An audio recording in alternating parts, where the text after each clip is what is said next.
বিসমিল্লাহির রহমানির রহিম। আসসালামু আলাইকুম। জনতা রান্নাঘর থেকে সবাইকে জানাচ্ছি শুভেচ্ছা। আশা করি সবাই ভালো আছেন। আজকে যে রেসিপিটি করবো একটা ভর্তা রয়েছে, সেটা হচ্ছে সিম ভর্তা। এখন সিমের সিজন, তাই সিম ভর্তা দেখাচ্ছি। আর সিমগুলো একটু একটু বাচ্চি বাচ্চি দেখে নেবেন, একদম কুচি যেন না হয়, একটু যে বিসি টিসি আছে এরকম নিলে ভালো হয়। তো স্বাদ মতন লবণ দিয়ে দিলাম। সিমটাকে একটু ভালোভাবে সিদ্ধ করে নিতে হবে। এক চুটকি হলুদ দিয়ে দিলাম। আর এখন পানি দিয়ে দেবো। এখানে আমি 250 গ্রাম পানি নিয়েছি, দিয়ে দিলাম। এটা ভালো করে সিদ্ধ করে নিতে হবে যাতে একদম সফট হয়ে যায়।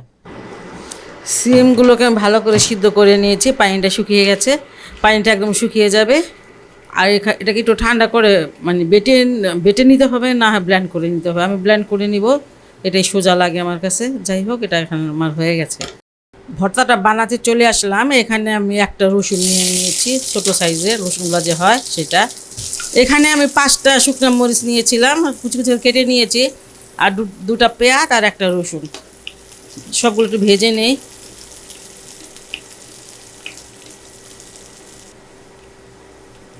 আর এখন ভাজা হয়ে গেছে, আমি এবার সিম বাটাটা দিয়ে দিব। এটা একটা সিমের ভুনা ভর্তা।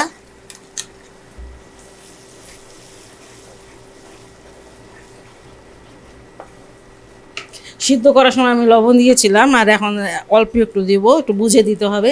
মুখে দিয়ে দেখে তারপরে দিবেন। ইচ্ছা করলে আপনার কাঁচামরিচ দিয়ে ভর্তাটা করতে পারবেন, শুকনা মরিচ যারা না খান।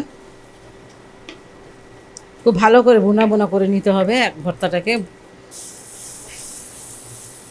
ভর্তাটা প্রায় হয়ে গেছে। এটাকে এই ভর্তাটা করে আপনারা রেখে খেতে পারবেন। রেখে খেতে পারবেন বলতে কি, আমরা যে মেখে যে ভর্তাটা করি, সেই ভর্তাটা তো খেতে হয়, না হলে পচে যায়। এখানে আমি 1 মুঠ ধনিয়া পাতা দিলাম। চুলাটা এখন এই সময়টা অফ করে দিয়েছি। আর এই ভর্তাটা দুপুর পর্যন্ত, সকালে বানালে দুপুর পর্যন্ত খেতে পারবেন, এটা কোনো পচে না। যা আমরা যে কাঁচা পেঁয়াজ দিয়ে কাঁচা মানে সব কিছু দিয়ে করি না, সেই ভর্তাটা খেতে অনেক ভালো লাগে। তবে সেটা যখন তখন বানিয়ে খেতে হয়, আর এটা একটু রেখে দিতে পারবেন। যাই হোক, একরকম খেলে তো হবে না, এরকম ভুনা ভর্তা বানিয়ে খাবেন, দেখবেন যে কতটা মজা লাগে। আর যদি রেসিপিটা পছন্দ হয় বা ভালো লাগে, তাহলে অবশ্যই চ্যানেলকে লাইক কমেন্ট সাবস্ক্রাইব করবেন। আল্লাহ সবাইকে ভালো রাখুক, সুস্থ রাখুক, নিরাপদে রাখুক, এই দোয়া করি। আল্লাহ হাফেজ।